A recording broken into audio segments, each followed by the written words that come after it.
Again yogi nak changsam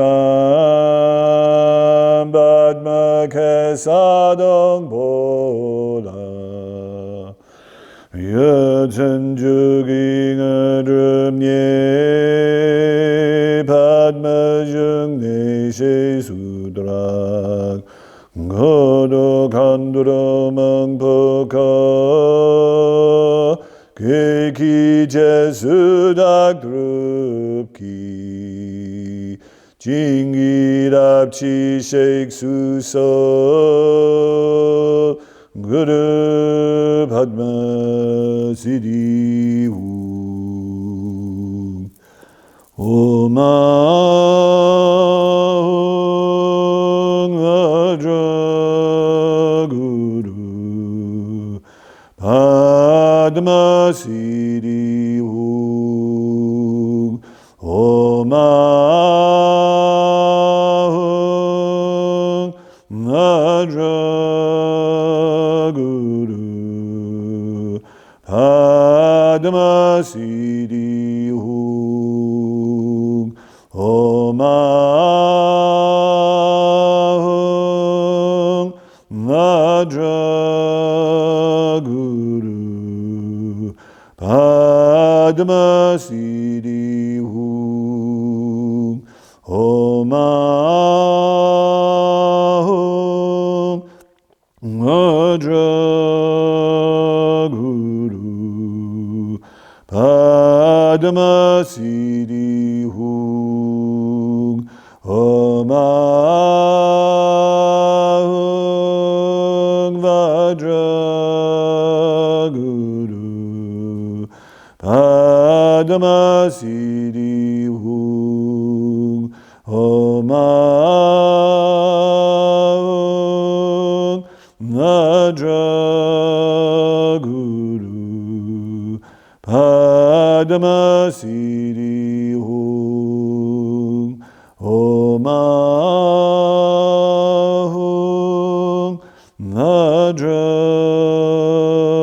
Guru Padma Siddhi Hu.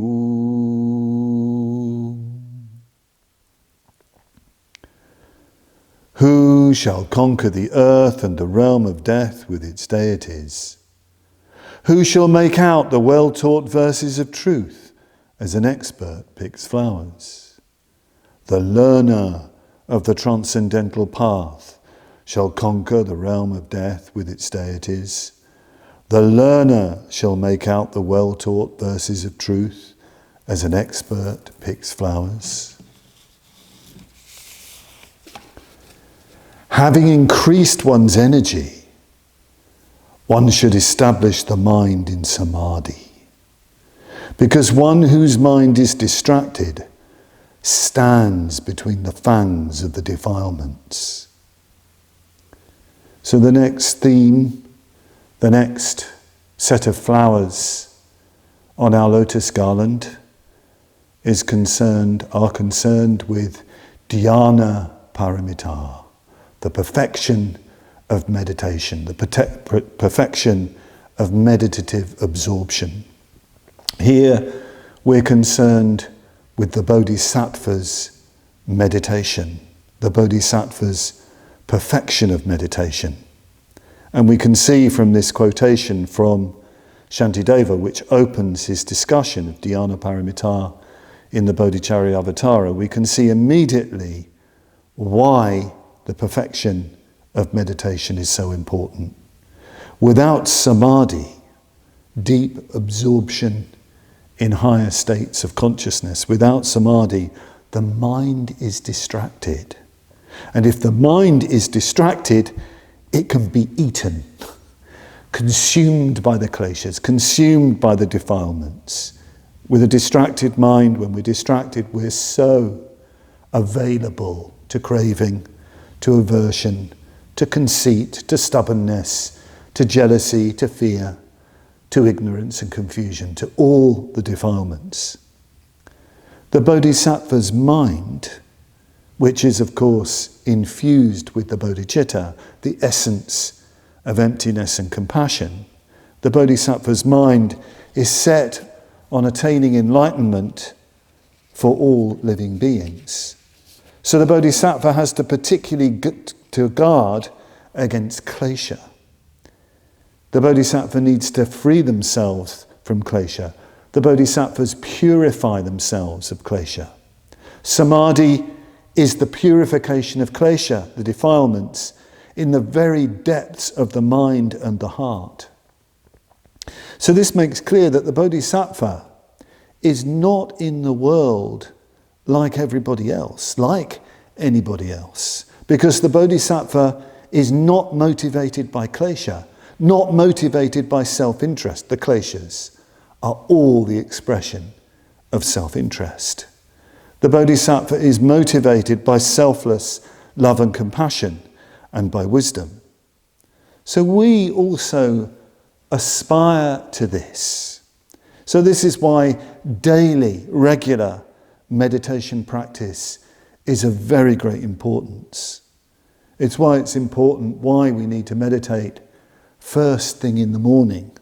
I remember once Bhante Sangharakshita was asked, why is it so important to meditate first thing in the morning? He said, well, so that you set your day up, so that your mind is, well, not just brought together and made positive, but hopefully illumined by some higher dimension, and that informs your whole day. So we need, when we meditate, if we're going to follow the Bodhisattva on the path of the Bodhisattva, we need, when we meditate, to develop the purity and motivation of the bodhicitta. This is what Bhante says about the Bodhisattva's practice of the perfection of dhyana, the perfection of meditation. The Bodhisattva practices meditation to gain enlightenment for the benefit of all, not for the sake of peace of mind, though that comes, not to go to heaven through the attainment of higher states of consciousness, though even that may come. The Bodhisattva practices meditation as one aspect of the path which will lead to the supreme enlightenment for the benefit of all beings. So this is very, very important.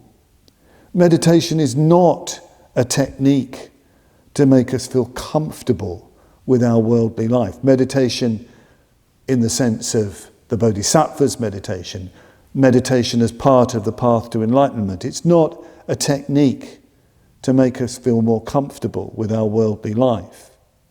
It's not even performed to have big meditational experiences.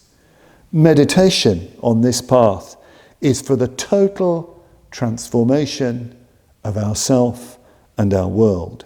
That's the Bodhisattva's meditation.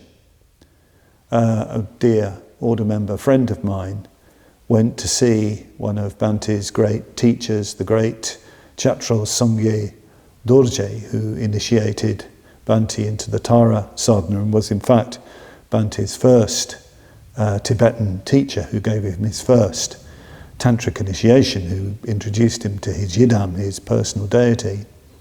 And this order member, when he went to see Chatro Rinpoche, he was discussing about the best way to do a particular meditation practice. And Rinpoche, Chatro Sangye Dorje Rinpoche, was asking him questions about his practice. And in the end, he just said, the most important thing you need to be successful in meditation is to do it for others.